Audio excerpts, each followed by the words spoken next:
Second. Not it.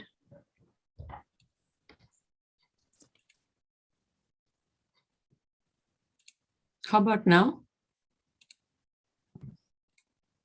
Second. Screen is not sharing. Not. How about now? Yeah. Yeah, we Okay. can.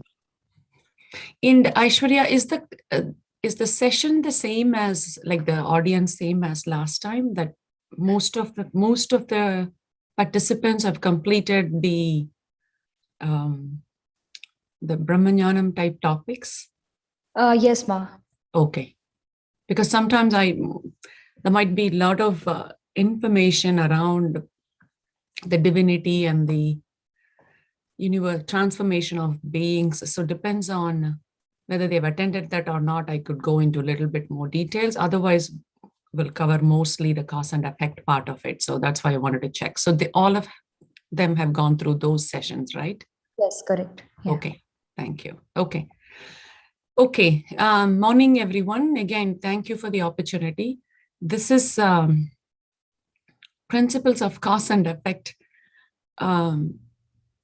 I think to live as a human being and to truly enjoy the benefit of Maharishi's sessions, the topics, every single topic has extreme significance.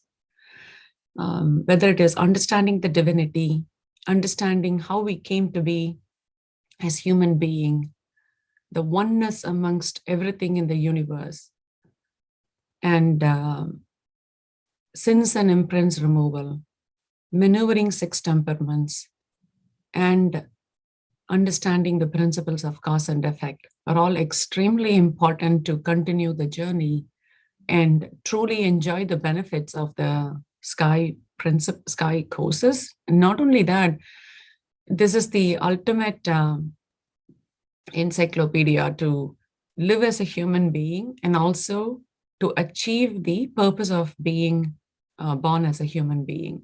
I'm not exaggerating when I use these grand words. Everything I share is only because of the examples. For so far, in certain initial stages of teaching Sky, when I started in 2000 and early 2000s, it could be more of lots of Maharishi's principles, some senior professors' examples, and some personal experience. But as you can imagine, I've in the last 20 years, 25 years since the practice, there's so many personal experiences in actual day-to-day life of how whatever I am going through, my family is going through, my closest friends, relatives, everybody are going through. It's much more, getting much more clearer and clearer that the world needs these understanding. Everybody needs this understanding. And even everybody who have been, we're all part of Sky family, many of our family members, we all need to be reminded every day about the sin syndrome, imprints removal, the principles of cause and effect, and maneuvering of six temperaments day in and day out to really cope up even with the day-to-day life that's happening for us. So the reason I wanted to share this upfront is the extreme importance of this topic, not as just a lecture for the next 45 minutes, because there are people, including Maharishi, who have done wonderful lectures about cause and effect system in the Sky system, in the Sky channels, you can see. But it's more around how do we take this after the 45 minutes and live through it throughout their entire life, and then remind ourselves on an everyday basis. So I want to provide the preface for this importance of this topic of what Maharishi has taught us and why he is even introducing this topic at a stage that it is a little bit advanced. Of course, when Maharishi was around us physically, he talks about it in most of the general sessions as well. But in terms of educating the importance of cause and effect and really connecting the dot with what we have learned from him during the Brahmanyanam course, which is the nature of the divinity, characters of the divinity, how the universal beings came to be, how we all came to be, and the oneness amongst us. Once we learn all of it, then connecting the importance of the cause and effect becomes easier. So I hope the next 20-30 minutes would be something that I can channel whatever Maharishi has channeled to all of us, and hopefully it'll be useful for everybody to take away as well. Principle of cause and effect, செயல் விளைவு தத்துவம். I think we all know that action, like any action, has a result. So far, we know that if we do exercise, we get better. If we eat healthy food, we get better. If we do kaya kalpam, we get more healthier. If we do meditation, we get more. Any action we do, there is a result.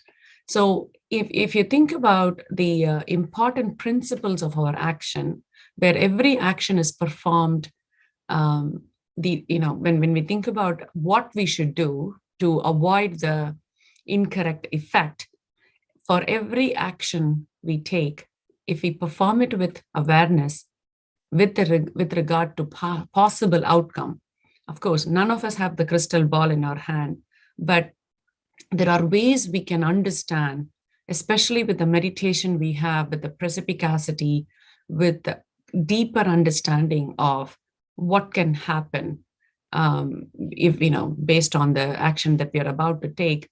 If we do it with awareness, then we could expect good outcome. Awareness of the consequences, the gratitude towards the divinity, and understanding the cause and effect are all the principles of karma yoga. Karma is action. Yoga is the virtuous life.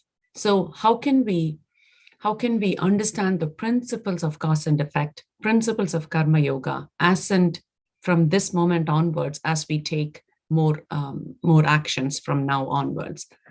The divine state, we all know the divine state is the root of manifested universe, as well as on all of its function.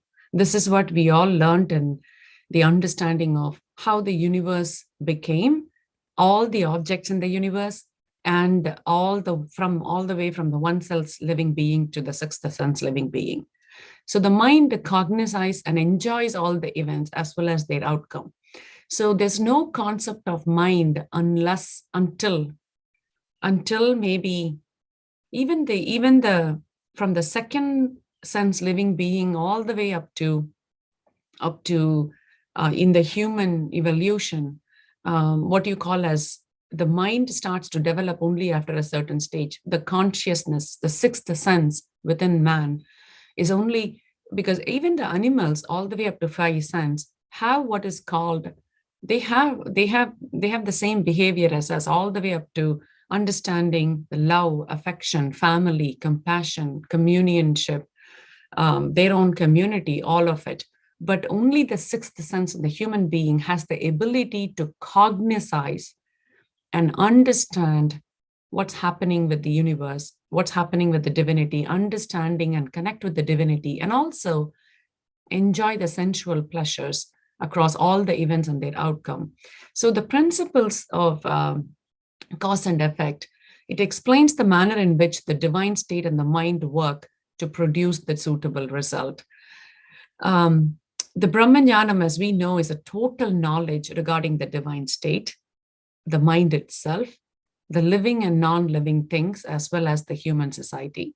The principle of cause and effect is a pulse of higher knowledge, because everybody can understand theoretically, even now, as to, yes, we are all one and the same. The divinity is the absolute space, is the ultimate source for everything in the universe. But is that enough without knowing how the principle of cause and effect is also intertwined with how the divinity provides the result, which is an important pulse of the higher knowledge that we need to acquire to regulate our activities. It brings the result undeniably in keeping with the actions of the individual, the principles of cause and effect. There is no what we control, what we think we can control, even is the action, words, and our thoughts. And especially, even the thought, as Maharishi says, in the analysis of thoughts, the thought we can ignore, we can even minimize the effects of thought. Maharishi used to say, people can say, okay, it's only my thought. I only thought of it. Nobody is going to know what I thought of it. But the thought has such an effect, even within our own body and cells. The minute I think about something, all my cells, it gets imprinted in all my cells, and depends on who I think about, what I think about, it also gets imprinted into the other person's um, genetic center, and also it imprints on the universal magnetism. So even with the undeniable fact of even thinking has an effect, then it transforms into actions or words, one or the other, or both in some cases, has an undeniable effect. And be it as a good thought or a bad thought, undeniably, you can only control the thought or action or deed, but you cannot control the results, because the results is given to by the divinity.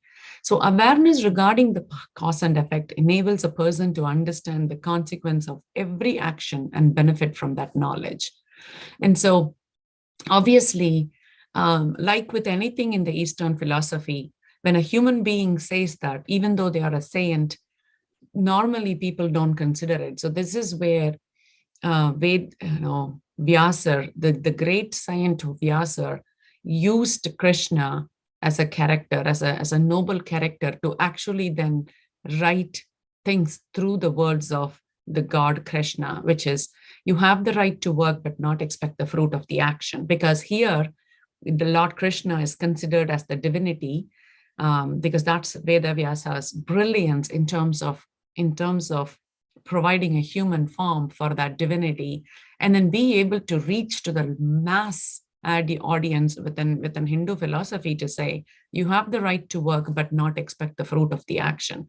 Because it is not the person who takes the action or thinks the thought or says the deeds that decides the result. It's the divinity that is inherent within those thought, inherent within those actions and words, that decides the effect. So noble deeds results in good imprints and good results. Obviously, the deeds that creates harm to ourselves or somebody, currently or in the future, with our thoughts, words, and actions, thoughts, words, and actions, results in the anything that impacts somebody else or us, results in the what we call as sense imprints or bad results. I mean, this is, if you have the session, if we would have gone, you would have understood the details of this about the Sanchita karma, Prarabdha karma, and also the Akamiya karma, the generational imprints during the sense and imprints removal session. So there's a divine law that can never be denied or disputed in their application. The divine meets rewards or punishments in keeping with the quality of every action. Because if you think about the divinity, it has there's no differentiation based on action or who does it, what is their socioeconomic status, or whether they are a one sense living being or a sixth sense living being, whether it's a pauper on the street or a billionaire somewhere else, or it's a man or a woman. There's absolutely no difference in the eyes of the divinity as to who does it and what even an action. It doesn't even differentiate on its own the good and bad. The differentiation happens based on the impact and the intent of that action that can, that happens, that the result of those the result of those actions decides the effect for the person who generates the thoughts, the person who generates the words and deeds. If the result is not harmful to you or harmful to others, if the words doesn't cause hurt to you or others, then the result of the words could give you good imprint. But if the actions are going to be hurtful to somebody, or the words are going to be hurtful to somebody, that's it. You lose the control, then divinity takes over, and then we get the result based on the impact on us, the imprint on us. Then we lose the control. It's the divinity who really decides what's the reward for it or the punishment for it, based on the quality of every action or every word or every deed that we perform. So thoughts, words, and deeds are the result of change undergone by the biomagnetic waves. So we know this in every single introspection topic, especially in the initial stages at the Duriyam, after Duriyam. Maharishi says, this is when, if you truly want to take the journey of sky system, he provides us with set of important topics to continue to, first of all, transform our personality for the better. With the first thing of philosophy of life, understanding the philosophy of life, understanding who am I, analyzing our thoughts, moralizing our desire, eradication of worries, neutralization of anger. Those are extremely important to transform our thoughts, words, and deeds, because every time when we have those personal transformation, our personality develops for positive set of thoughts, words, and deeds. And that also helps result how our biomagnetic waves within us also changes for better.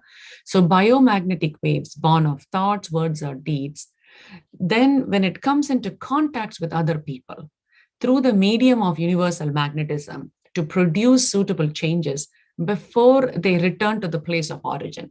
Again, this is also taught in the analysis of thoughts. When a thought arises, it has all the characteristics. It's reflects, refraction, reflection, penetration, and interaction. So when all of those changes happens, there is always a return effect for thoughts, words, and deeds, because everything is interacting with not only the person who we interact with, but also in the universal magnetism.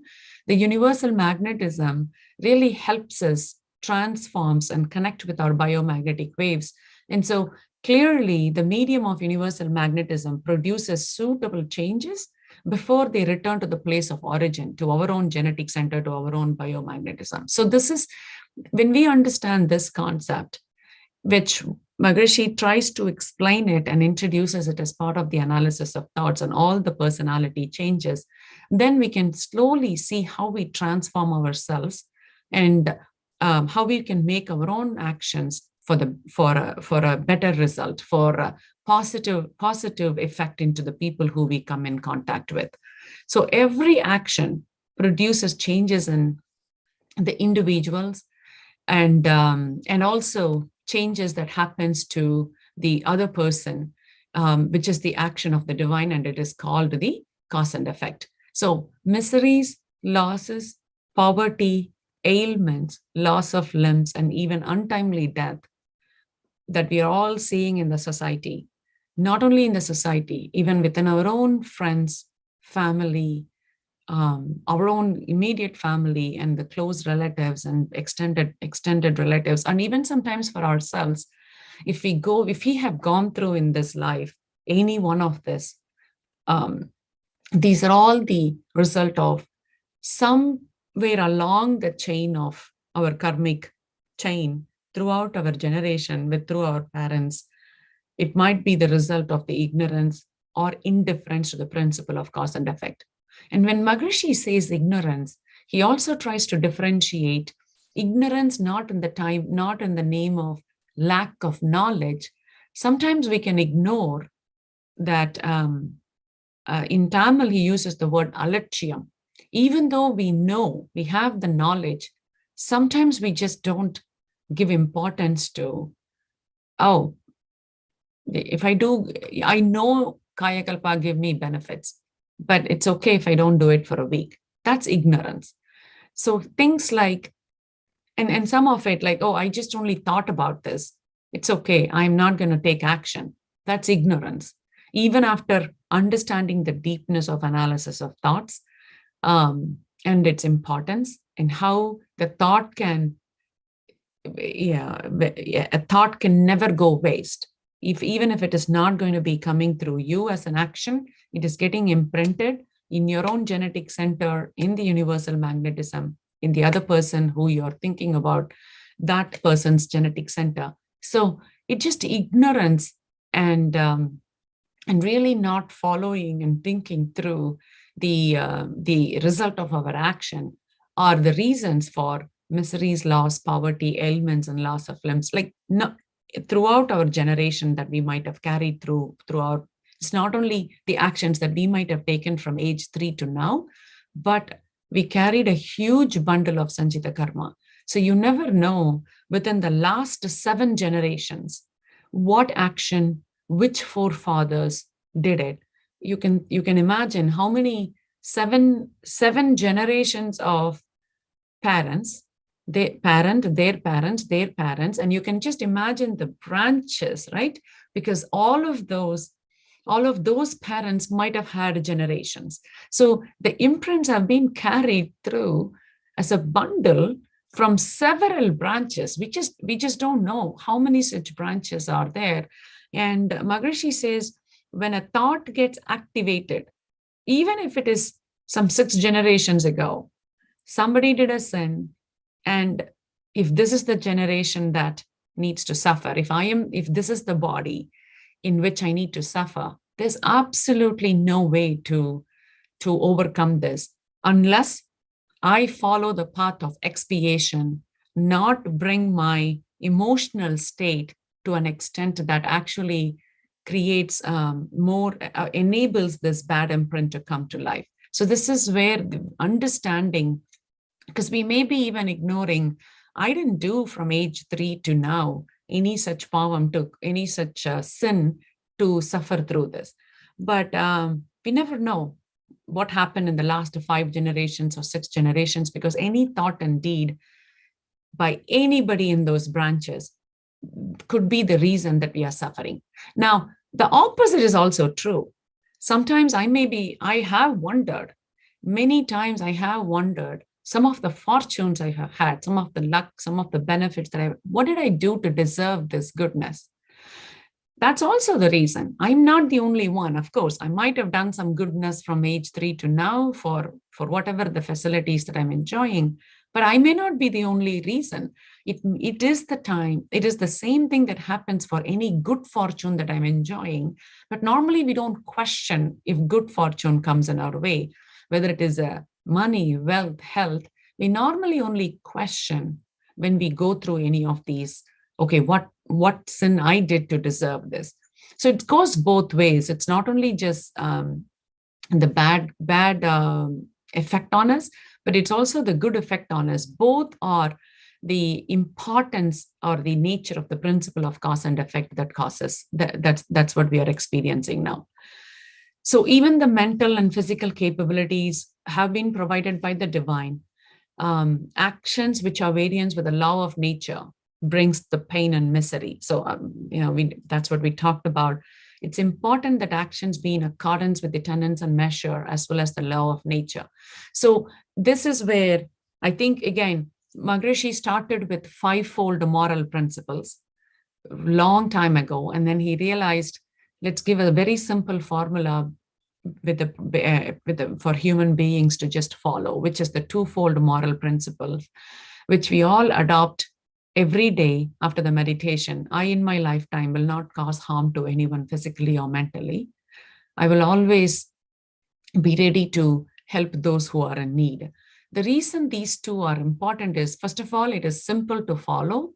When I say simple to follow, it is simple to remember. But to follow is another whole level of another realization that needs to come. We have to apply that lens in every little thing, whether personally are we hurting ourselves, whether it is going late for sleep, not eating healthy food, not exercising, being stressed out, having over expectation, not giving the list of creating a list of long list of desires, not neutralizing anger. So in every action, every thought, every word, applying the first principle is hard work. When I say hard work, I would actually say it's conscious work. I, in my lifetime, will not cause harm to anyone physically or mentally. It's a very hard work. And it's the morality principle also goes to the next extent, which says do not cause harmful to us and also in future. So the thoughts, deeds, and actions shouldn't be even causing harm to self or to others. So that's a very important principle to follow, because otherwise, then it will just create the karmic chain. Somewhere or the other, we need to break the karmic chain to really get relieved from the principles of cause and effect. And so Maharishi says, always make sure that your expectations will be in line with the nature, in law of nature. When expectation are at variance with the deed, will nature agree? தப்பு கணக்கிட்டு தானொன்றை எதிர்பார்த்தால் ஒப்புமோ இயற்கை விதி. That's what is translated here in English, because this is Maharishi's words in Tamil. The outcome will be immediate and according to the nature, according to its laws, which is ignorant, which the ignorant fail to understand. So because normally without thinking, we quickly take an action, and then we realize, sometimes we could realize that, okay, I've taken an action, this has hurt somebody. And before becoming an imprint, this is where Maharishi says you have 3 ways to avoid the imprints going forward, which is immediately taking an action or putting in positive action over the negative imprint, and then also expiation through meditation, through introspection, and also through all the positive actions that you can take by living a virtuous life. So this is the importance of understanding the cause and effect and regularizing our activities so that we don't cause harm to others. So this is, the rewards and retribution of nature. So pleasure or pain, losses or gains, fame or notoriety are the rewards and retributions handed down by natures for one's actions. Nobody else decides. It's the divinity who decides this. Results may manifest immediately within a day, week, month, year, or even during subsequent lifetimes. This is what Maharishi called in the 7 generations, at least 7 generations, the results can manifest in any of the 7 generations. But a result in one form or the other is absolutely certain. So this is something that we need to understand. There is no deed without a result. They are intrinsic to the result. So this is another important thing. So sometimes people may think we take an action and the result is something that happens maybe outside of some, there's no connection with the action. That's not always true. There's a saying in Tamil, "Uppai thendravan thanni kudipan."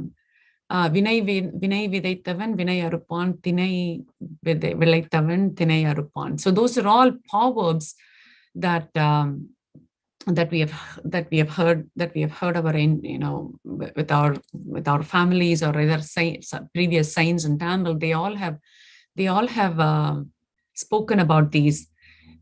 There is no deed without a result. They are intrinsic to the deed. So for this, Maharishi says, you can easily understand. கையை தட்டினா சத்தம் வரும் இல்ல. This is the words he used. If you clap your hands, the sound comes. This is not different. The clapping and the sound are intrinsic together. Very similarly, what you eat, the digestion is related to that. What you do, the digestion, the result is related to that. The only difference is the timing of it. It could be immediate. It could be the next day. If it is related to eating, it could be next day. If it is related to taking an unhealthy food every single day, then it could be in 10 years from now, my health would be going for a big toss. Or it could be a deep level of hurt that I might have created that it might directly impact my progeny. And here, this is another extremely important concept to understand. And this is where I say that I've seen life examples in my own families, my extended families, lots of friends and relatives I have seen. It's very, very, very clear about the cause and effect. So there are several examples. Even one of the senior professors said a few years ago when we gave a speech, somebody came and complained, or hey, my son is not being very close to my daughters, and he's not doing help to my daughters when they are in need. And then when interacting, she then also conveyed that, you know what, I was actually, when I got married, when I came into the family, I realized my husband was extremely close to my mother and his sisters, and I was not happy about it. I didn't support his thoughts. I didn't support his deeds. This was like, 35 years ago? Nothing happened. The husband suffered maybe mentally. The mother-in-law suffered mentally. Maybe the sister-in-law suffered mentally, but they all tolerated, possibly.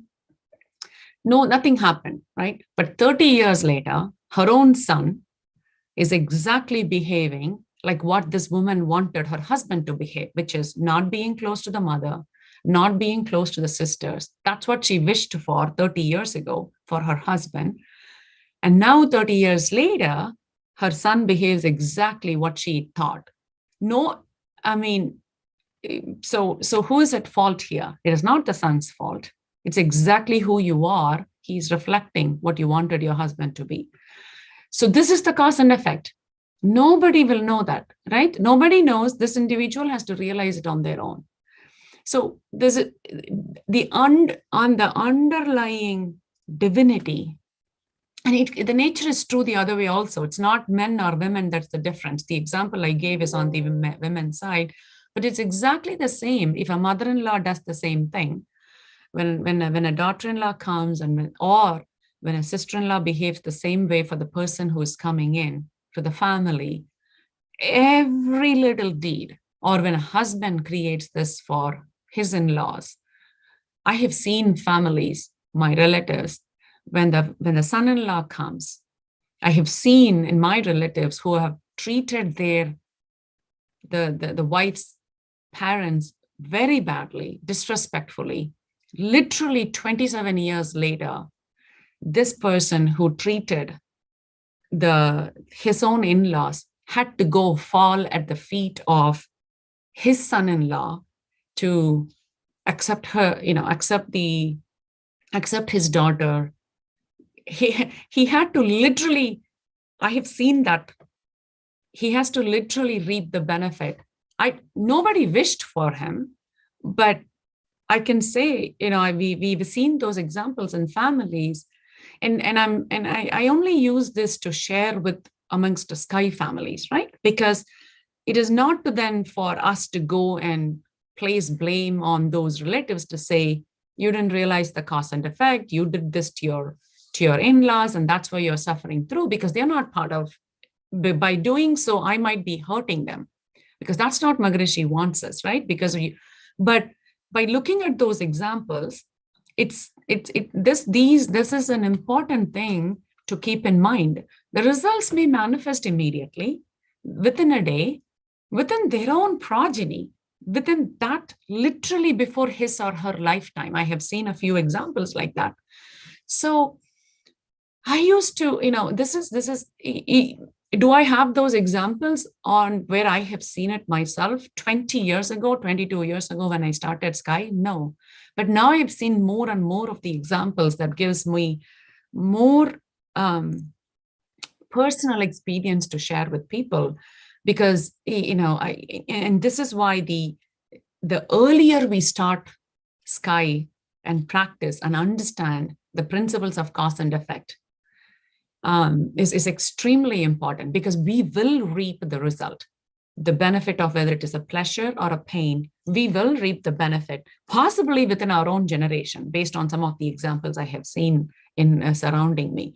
So this is an important one as we start life, especially in a very stressful situation. And for those of us who are living in US or in India, it doesn't matter.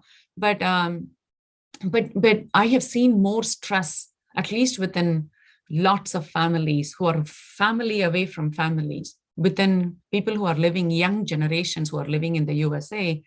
I have seen both goodness and not so good actions, and how the sometimes people forget, the younger generation forgets the principles of cause and effect. And it's not easy to just go and lecture to people, because people have to be at a certain mindset to understand it. And this is where our sky system, Maharishi's meditation exercises and introspection exercises are really helping us to be self-judge and be able to really regularize our actions. And at that stage, and understanding the divinity, that we are all one and the same, clearly then helps us with non-judgmental correction for ourselves. In those, Ramana Maharishi used to say, doing it to others is doing it to ourselves. Giving it to others is giving it to yourself, because there is absolutely no difference between our source and somebody else's source. Maharishi used to say, even when somebody else in our family thinks that it's okay, they are doing, even if somebody forgives me, oh, she's my wife, she's my daughter, she's my daughter-in-law, she's my sister-in-law, it's okay. She doesn't mean bad.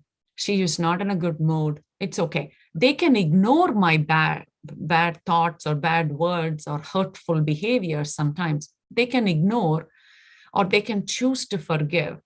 But Maharishi says the hurt that happened, the subconscious mind, the first level of hurt that happened because of my actions or my thoughts, they, because of their nobility on their subconscious mind, can say, it's okay, I'm going to forgive. Meera didn't mean bad.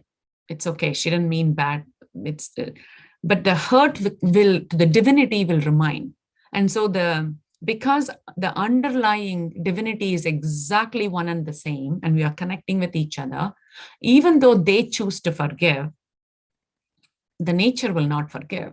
The nature is going to give me the result immediately, within a day or a month or a week or a year, or even during the subsequent lifetime through my own progeny.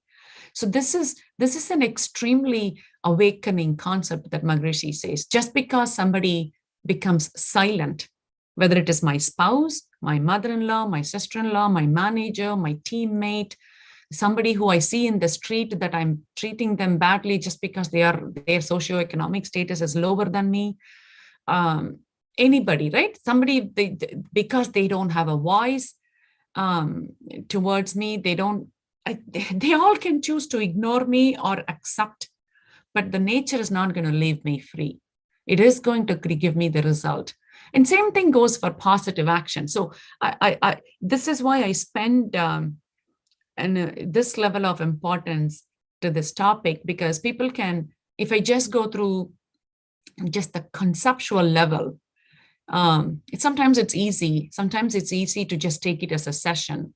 But I think it's important to spend some time on truly understanding what Maharishi was conveying through this topic, which is, you control the destiny, but the destiny only is controllable through you regularizing your actions, words, and thoughts, not depends on how the other person takes it. That's an important thing, because the other person can choose to forgive me for their own peacefulness, but the underlying nature is exactly the same. And he gives the same set of examples to decide, if you eat and if you pass the stools, it's exactly the same thing. If somebody else eats something and pass the stools, there's no difference. Very similarly, the underlying nature is exactly the same. And whatever you do, there is a connection. Whatever you think, there is a connection between you and that person and the divinity. So just I'm repeating myself in a few of this, but such is the importance of this topic. And that's why sometimes giving those examples and talking through what, how some of those can manifest can help us keep this concept in front and center as we go through our day-to-day lives. So realizing the divine is the realization of the truth, do only good. I mean, exactly what we talked about. So these are just guiding principles. The rest of those are guiding principles. And sometimes people ask, okay, how do I know the result up front before my thought? So this is, Maharishi again gives some importance, principles here. The purpose of the thought, what is needed, the object of the contact, the time, the skills, and the place. Action should be ruled by the tenets of measure and method, as well as absolute awareness. We don't know the exact, we can't know all the dimensions of the result, all the dimensions of even our action, what actions we are taking, why we are doing this. We don't know exactly all these dimensions. So instead of complicating some of this, that's what Maharishi says, just think about those two principles in the philosophy of the morality principles. If the action or thought or words causes harm to us, or does not cause harm to us or others, now or in the future, to the body or the spirit, then you can conclude that those are good thoughts and good deeds and good words. If it is going to cause harm to you or others, now or in the future, to the body or the spirit, then don't do those thoughts. Don't do those. At least that level of awareness should be there as we start to think about something or take an action. So destiny, we covered this already. Destiny is the working of the law. Wisdom is realizing this fact and living accordance with the knowledge, cooperating with assisting others at all times. Everything turns good as the mind treads the path of wisdom. The reason why it is said that wisdom overcomes the destiny. This is what is Vidiyai Madiyal Vellalam. I may still have in my lifetime, I don't know exactly what is going to be in front of me in the next 20, 30, whatever that number of years that I might live, or even 5-10 years, we don't know. But what can I control is how I act every single day. And we don't know what the Sanchita Karma that is ready to come up in the next 5, 10, 20 years in my lifetime. But what we can control is, can I apply the expiation principle? Can I apply the putting positive thoughts, positive actions over the negative actions? Can I do prayachittam for every single sinful action that I might have accidentally done, whether it is through thoughts or deeds or words? So that's what I can control. And by doing that, there's a chance that even if there is a destiny for me to have some level of suffering in the future, I could improve my health, I could improve my mental receptivity, acceptability, and forgiveness for others' actions, and try to really do the blessing and protection to protect myself. That could somewhat help from some negative destiny that may yet to come, right? So we can only take action on what we can control. So for example, gives an example, if iron is a destiny, weapons made of iron are the results of wisdom. Using it wisely is virtue. So you can let the iron go rust, or you can use the iron to make useful equipments instead of going it to rust. So when the results are intrinsic to the deeds, it's useless to rule after a deed is performed. This is also Enni Tunika Karmam. That is possibly, possibly maybe for a different concept, where take an action after after once you move forward, decision, don't come back. It was set for that. But if you think about it, there is you can't control after an action is taken, because unless there is a silencer attached to my hands, the minute I know I'm clapping, the sound is going to come. I can't do and then immediately catch the sound not happening, because it is intrinsic to the deeds. Same thing with what I eat. Same thing with my everyday decisions. It's useless to rue after a deed is performed. So whether it is a pleasure or pain, so keep that in mind. Actions aimed at harming the others bring pain or misery for the doer himself in the nature of time. We've talked about this. I've shared some personally what I have seen and what I've personally experienced as well. There's absolutely the just returns, whether you like it or not, returns to you. When I say you, it could be in your physical form, or it could be passed through progeny and generations, similar to how we are going to leave our legacy, whether it is money we have earned, or whether we have any fame, or how we have already passed on our genes to our progeny. Similar to that, all the imprints is also going to go to our progeny for the next 6 or 7 generations, based on the actions that we have taken that are probably harmful to others, and even the good ones. So again, keeping that front and center in terms of the nature's result or law of nature is important, because the just returns whether we like it or not.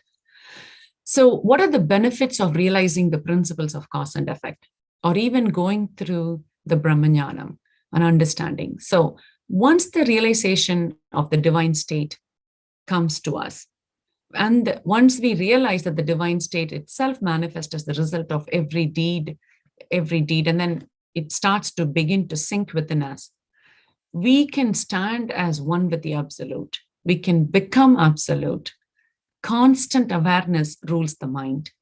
As I said, it's everyday work. Every thinking, every action, every word requires us to put that principle until it becomes a second nature. Constant awareness rules the mind. The qualities of virtue becomes natural. This is the achieving the third, which is naturally, there is never a bad thought that comes to you. Never a thought that creates harm to others comes to you. It becomes that's when we can measure ourselves, whether we are achieving, how far we have come in the spiritual journey. And the qualities of virtue needs to become natural. Understanding the principles of cause and effect definitely helps eradicate the sin and imprints and make God realization possible. Again, the word possible, it is possible for everybody. But how do you turn the word possible into probable success? To turn from possible to probable success, guru is like somebody who can teach fishing, but you ultimately have to go fishing and get the fish and fish for yourself. So the guru has given the guidance to us. He helps with all the methods to achieve it. And he also guarantees to us, if it has happened, if I can do it, you can do it, because you and I are one and the same. And if you understand the principles of cause and effect and sins and imprints and divinity, you can also help eradicate your own sins and imprints and make God realization possible.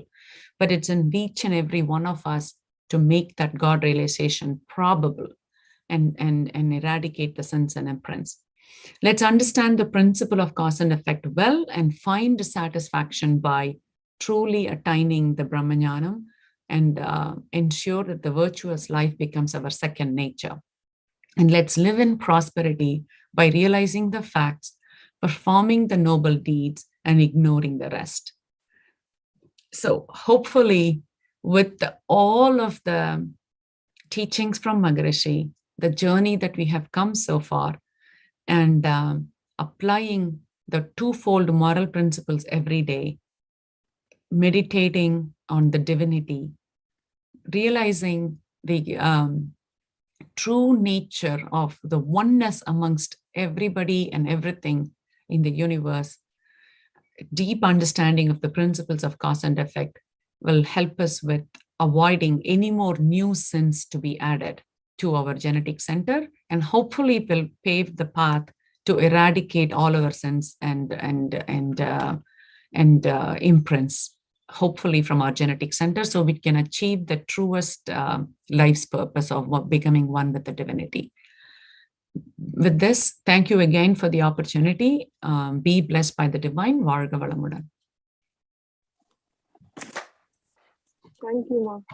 Thank you very much. Do you have any questions to ask, Ma? Varga Varamadan. My name is Lakshmi Narasimhan. You can call me Lakshmi. I have a question. So there is something like cause and effect that is very direct action, thoughts and deeds. I have a very, what do you call it? It's a confusion. How does the collective cause and effect happen? For example, we all as a human being do a lot of things in a day in, day out, which has a lot of impact on the environment. Yes. Use of plastic, maybe the way over consumerism, or it could be, casual use of language that eventually bias and whatnot, right? We see in this, we are all part of. How do you interpret that cause and effect? Not individual. I mean, you're absolutely right. None of it goes for waste, meaning anything we do to harm gets imprinted in the universal magnetism, and the collective cause and effect will result in all the natural disasters or through man-made problems that we have in the society right now. For example, Maharishi says, like, natural disasters, the fires in California, the hurricanes, the volcanoes, eruption, the tornadoes, then war between countries, all of it could be due to the collective consciousness. The primary result could be the natural disasters. That's what Maharishi says, the collective consciousness, collective sins has to come out, because divinity cannot keep on holding if there's a lot of collective sins. So as and when there's a chance to express itself, it creates the result based on the society's collective sins and imprints, sins that is there. So natural disasters is one way. And also he says that if you think about the analysis of thoughts, analysis